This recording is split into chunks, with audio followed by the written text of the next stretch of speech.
started. Okay, well, hello, welcome to a new episode of the community call of Kleros. I was mentioning that last week we had a more comprehensive update because the week before we did the annual cooperative Kleros meeting with all of the partners, and we presented all of the achievements of the previous year, and so we discussed the evolution of Kleros 2.0. We discussed different products that we are working on.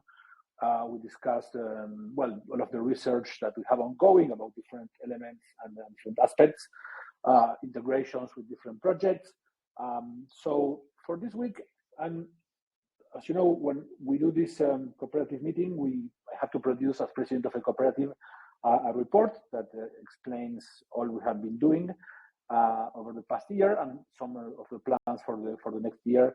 I'm using that as like a source of information to write a comprehensive community update post. We try to publish those update posts twice every year.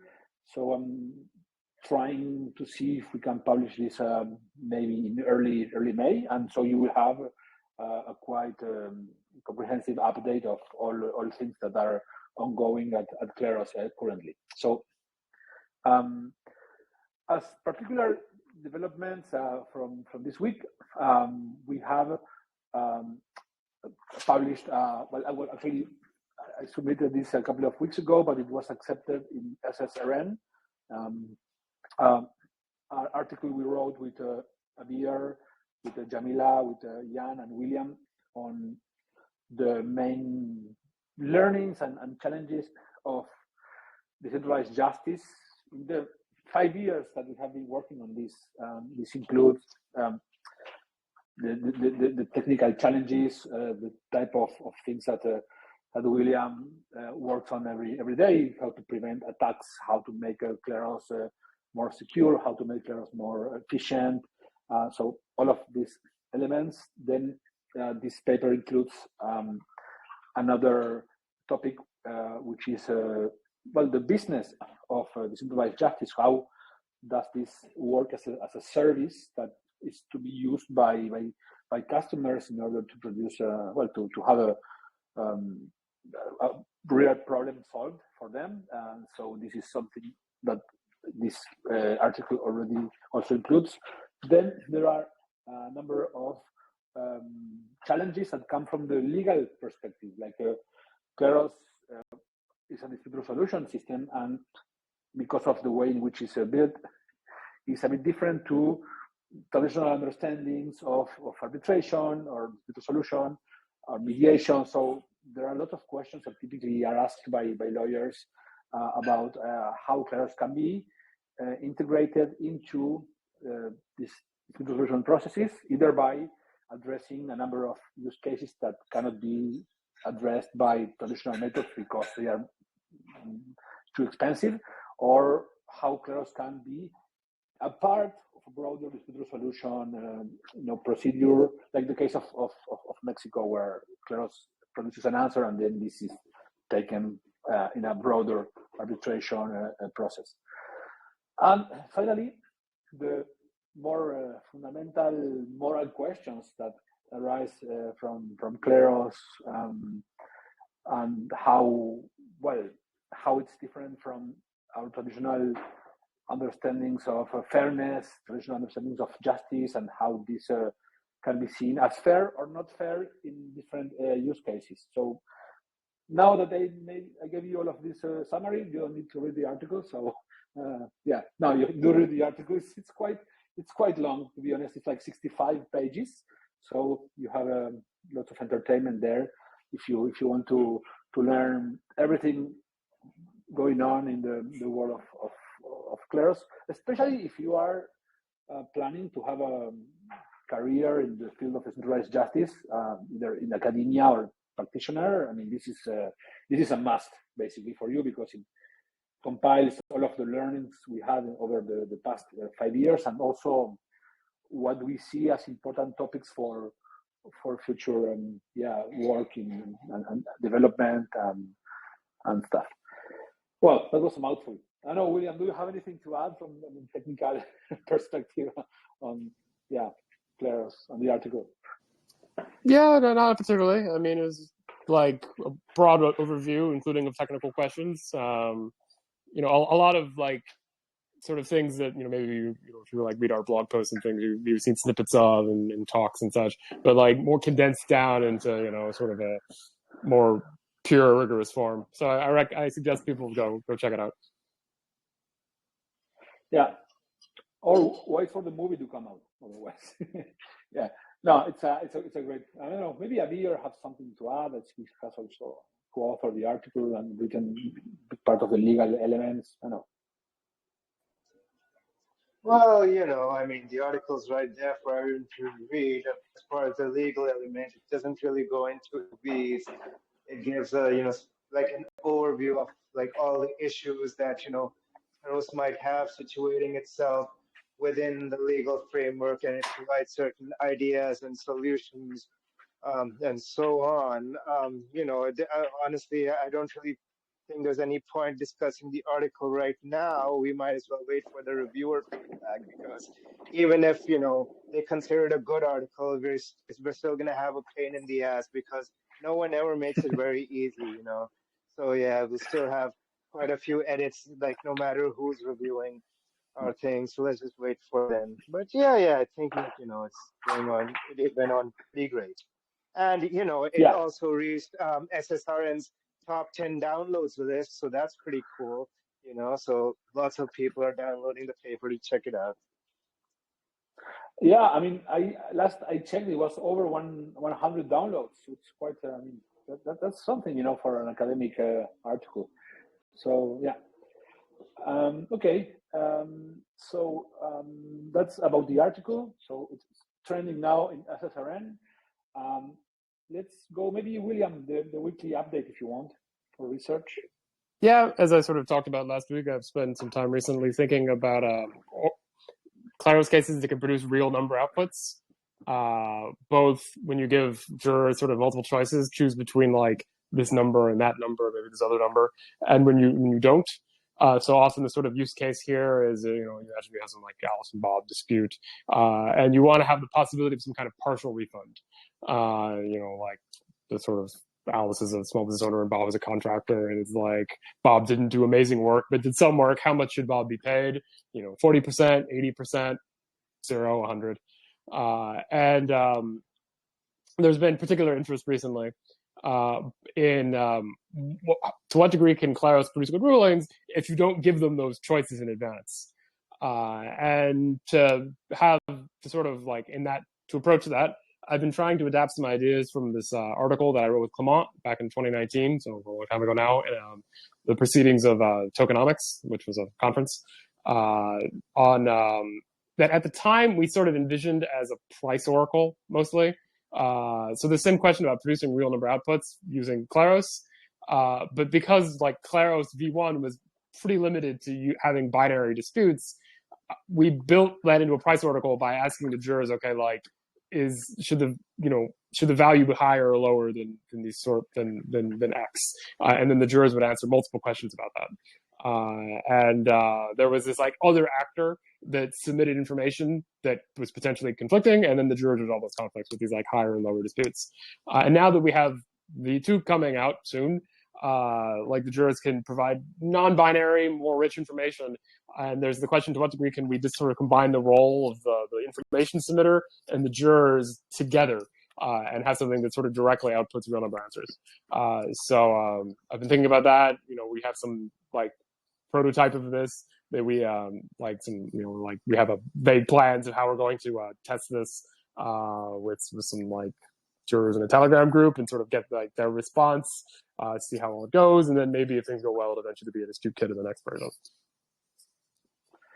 Yeah, I mean, that's super exciting because we typically get lots of questions from different, you know, potential partners on how to use Kleros for assessing like damages, like disputes, you know, different parties will have a different, like visions of what was the damage that was done.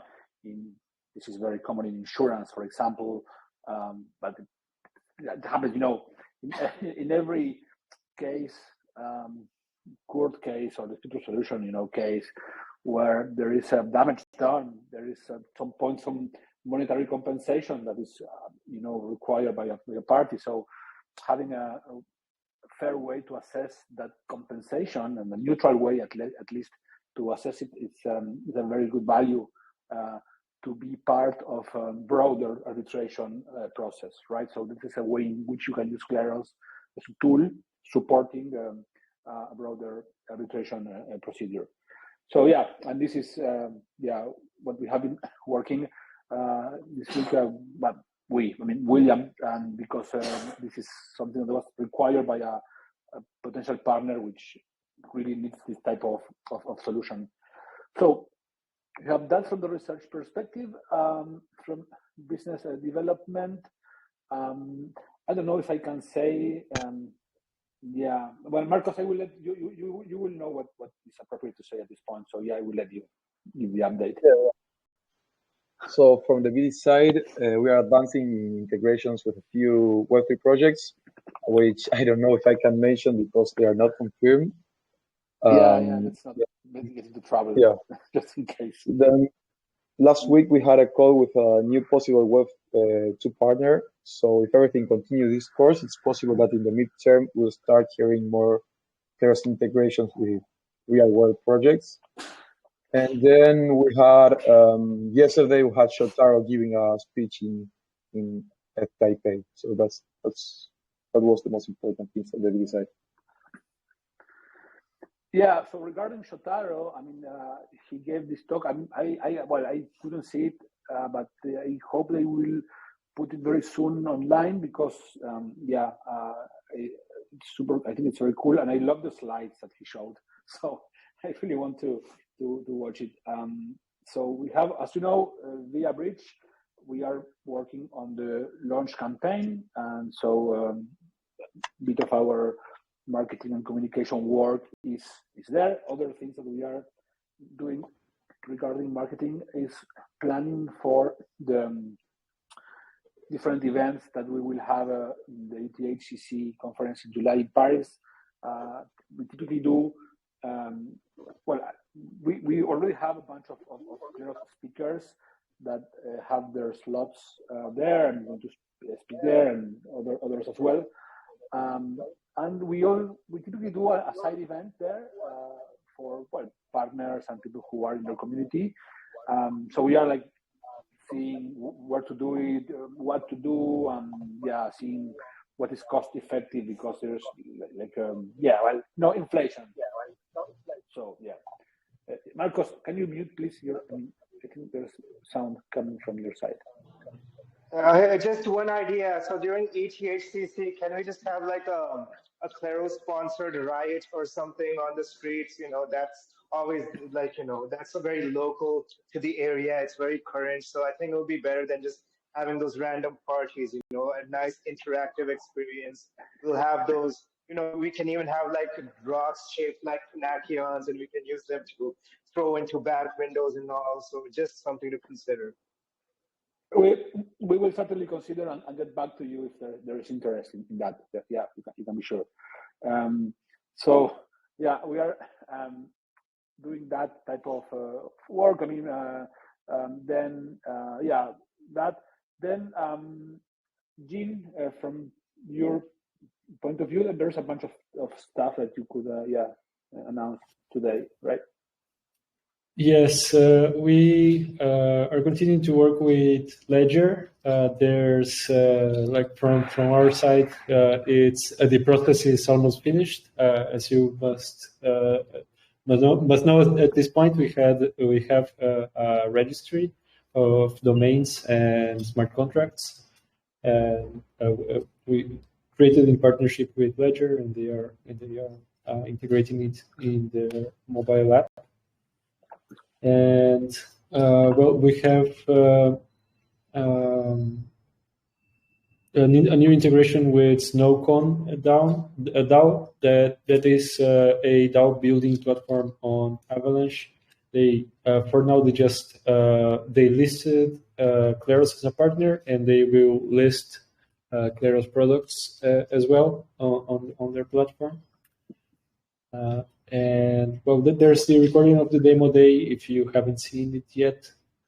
And regarding Proof of Humanity, we are there's a new Gitcoin grants round right now. It's actually a pretty interesting one because they're testing out their decentralized infrastructure.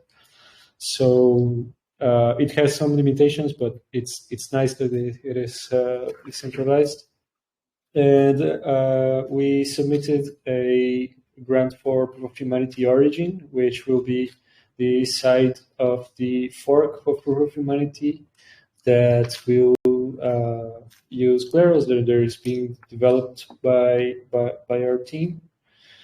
And I will send you the link. And it's nice that you can also use your Proof of Humanity profile to verify and get some extra bonus, because it's one of the civil resistance mechanisms used in Gitcoin. And well, apart from that, there's also one of the teams from the incubator is also listed in the Gitcoin grants. I'll send you the link. Lens tags, I believe they are in the open source round. So that's that I believe could be also helpful to them, even if it's just a signal that you support them. I believe it's good, not just for the money donated, but also as a way of signalizing the project is legitimate. And yeah, I think that's it. For me now. We'll start posting more on Instagram. There's some content that we have there, and some well, we have an audience there as well. That not everyone that follows Kleros is on Telegram. This is something that I didn't notice until Perico told me that we have a huge following of people outside the usual Web3 world. Right. Actually, lawyers and researchers. Yeah. I think the main following of Kleros is actually on LinkedIn. That's where yeah. more traction.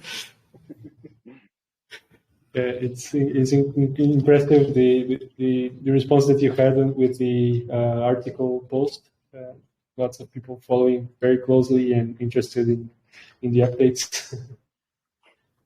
And most lawyers are on LinkedIn, so that's a natural place for us to be.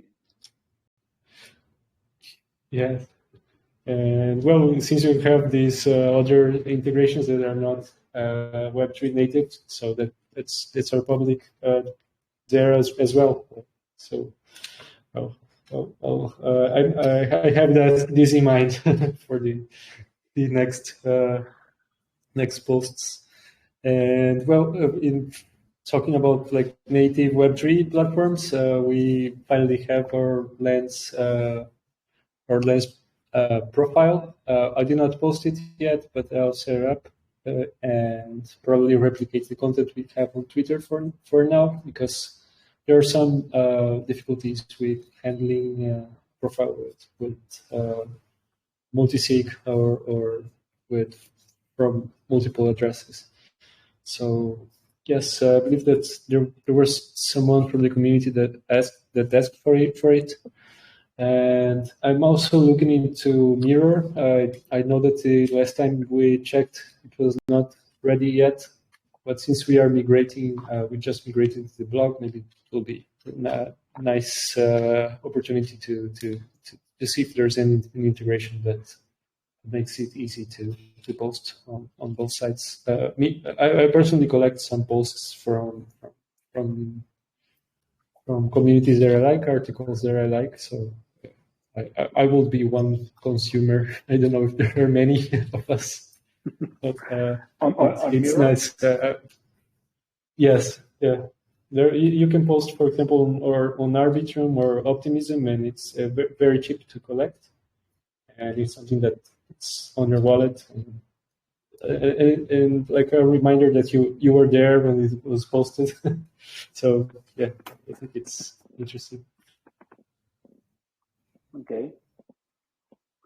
You imagine having like saving the post of the launch of the VIA bridge. I think it has some appeal. Yeah, I mean, I can imagine that in the future we will. I mean, everything would be on Mirror. In my experience, I migrated my personal blog there, and it still was a bit rough around the edges. It was okay for a personal blog, but maybe not for a professional, company, But we will. I mean, I'm sure they improved in the last month, so maybe it's okay now. I don't know. Yeah. I have a friend that lost a couple of posts, so yes, it was very rough in the beginning. So maybe it's better now. And I think that's. I mean, hopefully they didn't get lost from the blockchain, right? Those posts. Yes.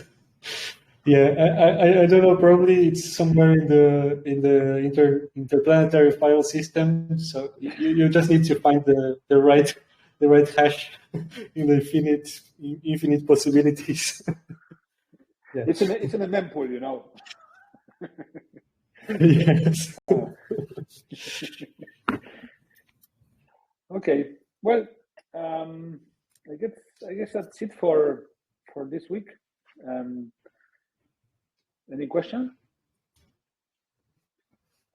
Yeah, there's another comment that is not related to Kleros, but Argentina is in the semifinals of the Age of Empires 2 championship, and some people from Kleros will appreciate that in the recording. Yeah, Argentina is becoming a powerhouse of Age of Empires.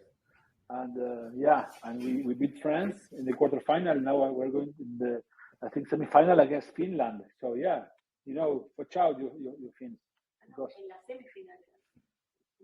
Yeah. So that's it. Hopefully someday I will make it to be in the national team of Age of Empires. I didn't make it to the football one, but we can keep practicing. Yeah, we'll see if the broader team can create a market for it. Okay, well, that's it for this week. I guess you can go claim your POAPs now. Yeah, you can. See you next week. Bye. Bye.